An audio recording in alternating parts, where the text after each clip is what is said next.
Welcome back everyone to Nifty 247। मैं हूं आपका होस्ट और आज फिर आ गया हूं एक नए कंपनी के एनालिसिस लेके। आज हम एनालाइज करेंगे L&T फाइनेंस यानी कि LTF के Q4 FY24 के फाइनेंशियल रिजल्ट्स को। इस क्वार्टर के नंबर्स काफी स्पेशल हैं क्योंकि ये कंपनी के ट्रांसफॉर्मेशन जर्नी का एक बड़ा माइलस्टोन है। L&T फाइनेंस ने पिछले कुछ सालों में अपने बिजनेस मॉडल को पूरी तरह बदल दिया है। एक होलसेल लेंडर से अब ये एक रिटेल फोकस्ड पावर हाउस बन चुकी है। आज के वीडियो में हम ब्रेक डाउन करेंगे इनके profit numbers, loan book growth और एसेट क्वालिटी और भी बहुत सारे टॉपिक्स को, ताकि आप समझ सकें कि क्या ये स्टॉक आपके रेडार पर होना चाहिए या नहीं। चलिए शुरू करते हैं सेक्शन वाइज एनालिसिस। सबसे पहले कंपनी के प्रोफाइल को समझते हैं। L&T फाइनेंस भारत की leading non banking financial companies यानी कि NBFCs में से एक है और ये L&T ग्रुप का हिस्सा है। कंपनी का हेडक्वार्टर मुंबई में है और ये एक AAA रेटेड इंस्टीट्यूशन है जो इसकी फाइनेंशियल स्टेबिलिटी को दर्शाता है। पिछले कुछ सालों में कंपनी ने एक बड़ा बदलाव देखा है। पहले ये बड़े इंफ्रास्ट्रक्चर और होलसेल लोन्स पर फोकस करती थी, लेकिन अब ये एक रिटेल फोकस्ड लेंडर बन चुकी है। बिजनेस सेगमेंट्स यानी कि लोन प्रोडक्ट्स। कंपनी का पूरा लोन पोर्टफोलियो अब मेनली रिटेल फाइनेंस पर है। इनके मेन प्रोडक्ट्स हैं फार्मर फाइनेंस, जिसमें ट्रैक्टर लोन्स और agriculture related financing, rural business finance जैसे कि माइक्रो लोन्स जो रूरल एरियाज में विमेन और स्मॉल एंटरप्रेन्योर्स को दिए जाते हैं, अर्बन फाइनेंस, इसमें टू व्हीलर लोन्स और कंज्यूमर लोन्स यानी कि पर्सनल लोन्स शामिल हैं, SME finance, small and medium businesses के लिए कस्टमाइज्ड लोन्स, होम लोन्स और loan against property, gold loans. ये सेगमेंट इनका तेजी से बढ़ता हुआ सेगमेंट जहां सोना गिरवी रखकर इंस्टेंट फंडिंग मिलती है। कंपनी का विजन भी चेक करना जरूरी है। लक्ष्य 2026। कंपनी फिलहाल अपने लक्ष्य 2026 प्लान पर काम कर रही है। इस स्ट्रैटेजी के अंडर कंपनी का टारगेट है अपने टोटल लोन बुक का 80% से ज्यादा रिटेल में कन्वर्ट करना, जो उन्होंने टारगेट से पहले ही अचीव कर लिया है। एसेट क्वालिटी को बेहतर करना, डिजिटल फर्स्ट अप्रोच अपनाना जिसमें AI और डेटा एनालिटिक्स का यूज करके कम से कम समय में लोन अप्रूव किया जा सके। L&T फाइनेंस का नेटवर्क पूरा भारत में फैला हुआ है। इनके पास 2.8 करोड़ से ज्यादा कस्टमर्स का बेस है और लगभग 1400 टच पॉइंट्स यानी कि ब्रांचेस और सेंटर्स हैं। इनका फोकस अब टियर 2 और टियर 3 सिटीज में अपनी पकड़ मजबूत करने पर है। सीधी बात यह है कि L&T फाइनेंस अब सिर्फ एक लोन देने वाली कंपनी नहीं रही, बल्कि एक technology driven retail finance specialist बन गई है। होलसेल बिजनेस को खत्म करके इन्होंने अपने रिस्क को कम किया है और प्रॉफिटेबिलिटी पर फोकस बढ़ाया है। L&T फाइनेंस के Q4 FY24 चेक करते हैं। अब बात करते हैं कंपनी के कोर फाइनेंशियल्स की। L&T फाइनेंस में इस क्वार्टर में काफी सॉलिड परफॉर्मेंस दी है। अगर हम नेट प्रॉफिट PAT को देखें तो Q4 FY26 में कंपनी ने 807 करोड़ का प्रॉफिट रिपोर्ट किया है, जो पिछले साल के मुकाबले 27% ईयर-ओ-ईयर ग्रोथ दिखाता है। वहीं अगर पूरे साल फुल ईयर FY26 की बात करें तो टोटल प्रॉफिट 2981 करोड़ रहा है। एक इंपॉर्टेंट पॉइंट जो आपको नोट करना चाहिए, इस साल न्यू लेबर कोड की वजह से एक वन टाइम इम्पैक्ट आया था।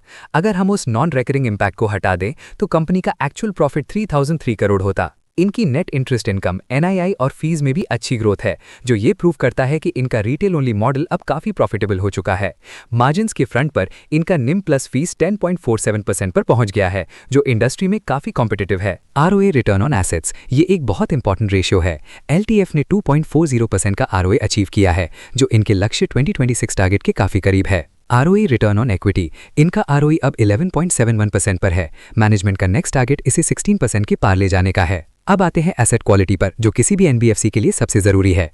GS3 ग्रॉस NPA, इनका ग्रॉस NPA 3.13% है। NS3 नेट NPA, सबसे रिलीफ वाली बात यह है कि नेट NPA सिर्फ 0.96% रह गया है। इसका मतलब है कि कंपनी के पास बैड लोन्स के लिए काफी स्ट्रॉन्ग बफर है। PCR provision coverage ratio, company ने 70% का PCR मेंटेन किया है, जो बैलेंस शीट को स्टेबिलिटी देता है। कैपिटल एडिक्वेसी रेशियो CARR, ये 22.56% पर है, जो RBI की रिक्वायरमेंट से काफी ज्यादा है। इसका मतलब है कि कंपनी के पास फ्यूचर ग्रोथ के लिए काफी कैपिटल अवेलेबल है। इनका रिटेल लोन बुक, दोस्तों L&T फाइनेंस ने ऑफिशियली अपनी होलसेल बुक को हिस्ट्री बना दिया है और अब ये एक 98% रिटेल फोकस्ड पावर हाउस बन चुकी है। नंबर्स की बात करें तो इस क्वार्टर में डिसबर्समेंट्स ने सारे रिकॉर्ड्स तोड़ दिए हैं। कंपनी ने 24,107 करोड़ के नए लोन्स बांटे हैं, जो पिछले साल के मुकाबले 62% की मैसिव ग्रोथ है। इनकी टोटल रिटेल लोन बुक अब 1,19,508 करोड़ पर पहुंच गई है। इसमें सबसे ज्यादा कंट्रीब्यूट किया है इनके राइट टू विन सेगमेंट्स ने, जैसे rural business loans, two wheeler finance और पर्सनल लोन्स। एक और इंटरेस्टिंग सेगमेंट है गोल्ड लोन्स। कंपनी ने इस क्वार्टर में अपनी प्रेजेंस तेजी से बढ़ाई है और अब इनके पास 330 स्पेशलाइज्ड गोल्ड फाइनेंस ब्रांचेस हैं। इनका फोकस सिर्फ लोन देने पर नहीं, बल्कि AI बेस्ड अंडरराइटिंग पर भी है, जिसे ये प्रोजेक्ट साइक्लॉप्स कहते हैं, ताकि लोन डिस्ट्रीब्यूशन फास्ट हो और रिस्क कम से कम रहे। अब सबसे बड़ा सवाल, बजाज फाइनेंस या L&T फाइनेंस। देखिए, बजाज फाइनेंस मार्केट का किंग जरूर है, लेकिन स्क्रीन पर इनके प्रॉफिट वेरिएंस को देखिए। इस क्वार्टर में बजाज की प्रॉफिट ग्रोथ थोड़ी ठंडी रही है, -2.16%।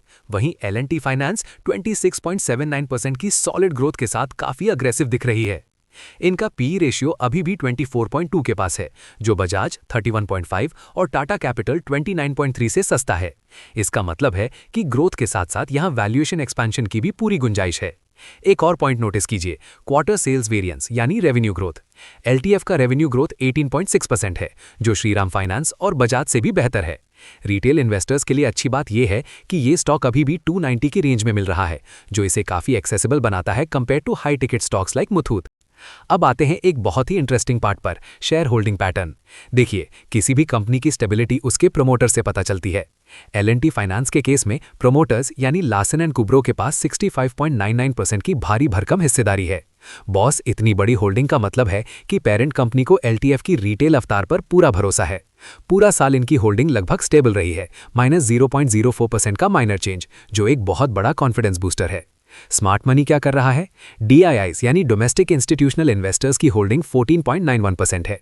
इसका मतलब है कि इंडिया के बड़े म्यूचुअल फंड्स और इंश्योरेंस कंपनीज ने इसमें अच्छा खासा पैसा लगाया हुआ है। हालांकि एफआईआई होल्डिंग फिलहाल 7.64% है, जो बाकी बड़े एनबीएफसीज के मुकाबले थोड़ी कम लग सकती है। लेकिन ध्यान दीजिए, फेब 2026 में एलटीएफ को एमएससीआई ग्लोबल स्टैंडर्ड इंडेक्स में ऐड किया गया है। इसका मतलब है कि आने वाले वक्त में फॉरेन फंड्स का फ्लो यहां और बढ़ सकता है। रिटेल इन्वेस्टर्स यानी पब्लिक के पास 11.48% स्टेक है। ओवरऑल शेयर होल्डिंग पैटर्न काफी बैलेंस्ड और स्टेबल दिख रहा है, जहां मेजॉरिटी स्टेक एक strong A8 rated promoter group के पास है। अब बात करते हैं रियल टॉक की। एल&टी फाइनेंस के प्रोज और कॉन्स क्या हैं? पहले बात करते हैं प्रोज की, यानी positive side. L&T brand power. सबसे बड़ा प्रो है इनका ब्रांड नेम। AAA रेटिंग होने की वजह से इन्हें मार्केट से सस्ता पैसा मिलता है, जो इनके मार्जिन्स को बूस्ट करता है। Clean balance sheet. इनका नेट एनपीए 1% से नीचे यानी 0.96% है। इसका मतलब है कि पुराने होलसेल लोन्स का कचरा अब साफ हो चुका है। High yielding retail book. ये अब एक 98% रिटेल कंपनी है। ट्रैक्टर लोन्स, गोल्ड लोन्स और माइक्रो फाइनेंस के मार्जिन्स काफी हाई होते हैं, जो इनके प्रॉफिट को ड्राइव कर रहे हैं। Digital age. इनका प्लैनेट ऐप और एआई अंडरराइटिंग प्रोजेक्ट साइक्लॉप्स इनकी ऑपरेटिंग कॉस्ट को कम कर रहे हैं। कॉन्स यानी कहां रिस्क हो सकता है। Rural dependency. इनका बिजनेस काफी हद तक रूरल इंडिया पर डिपेंड करता है। अगर मॉनसून खराब रहा या रूरल डिमांड कम हुई तो डिसबर्समेंट्स पर असर पड़ सकता है। Unsecured loan risk. इनके पोर्टफोलियो में पर्सनल और माइक्रो लोन्स का हिस्सा अच्छा खासा है। आरबीआई के नए अनसिक्योर्ड लेंडिंग नॉर्म्स की वजह से फ्यूचर में कैपिटल पर थोड़ा प्रेशर आ सकता है। Intense competition. स्क्रीन पर देखिए, बजाज फाइनेंस और श्रीराम फाइनेंस जैसे जायंट्स के साथ साथ अब बैंक्स भी रिटेल में काफी अग्रेसिव हो रहे हैं। एलटीएफ को अपने मार्जिन्स बचाने के लिए लगातार फाइट करनी पड़ेगी। देखिए, किसी भी एनबीएफसी के लिए कॉस्ट ऑफ फंड सबसे जरूरी होता है। एलटीएफ का सबसे बड़ा प्रो यही है कि एल&टी ग्रुप का होने की वजह से इन्हें सस्ता पैसा मिलता है, जो इनका अनफेयर एडवांटेज है। लेकिन एज एन इन्वेस्टर आपको इनका क्रेडिट कॉस्ट मॉनिटर करते रहना होगा। अगर आप एक वैल्यू इन्वेस्टर हैं जो स्टेबल ग्रोथ ढूंढ रहे हैं, तो एलटीएफ एक बहुत स्ट्रॉन्ग कैंडिडेट है। इसका पीई रेशियो अभी भी राइवल से सस्ता है और कंपनी अब डिविडेंड भी रेगुलर दे रही है। लेकिन अगर आप शॉर्ट टर्म ट्रेडर हैं तो ध्यान रखें कि एनबीएफसी स्टॉक्स आरबीआई के नए रूल्स और इंटरेस्ट रेट साइकिल से काफी सेंसिटिव होते हैं। अब मैनेजमेंट का नया मिशन है लक्ष्य 2031, जहां इनका एम 18% आरओई हिट करने का है। अगर ये वहां पहुंच गए तो ये स्टॉक एक बड़ा मल्टीबैगर साबित हो सकता है। मुझे लगता है कि एलटीएफ अब रिस्क रिवॉर्ड के मामले में काफी स्वीट स्पॉट पर है। इसका डाउनसाइड प्रोटेक्टेड है एल&टी ब्रांड की वजह से और अपसाइड खुला है इनके अग्रेसिव रिटेल एक्सपेंशन की वजह से। आपको क्या लगता है, क्या एलटीएफ अगले कुछ ईयर्स में बजाज फाइनेंस को टक्कर दे पाएगा? कमेंट सेक्शन में अपनी राय जरूर बताएं। तो ये था हमारा डिटेल्ड एनालिसिस एल&टी फाइनेंस के Q4 FY26 रिजल्ट्स पर। उम्मीद है आपको ये कॉन्वर्सेशनल स्टाइल पसंद आया होगा।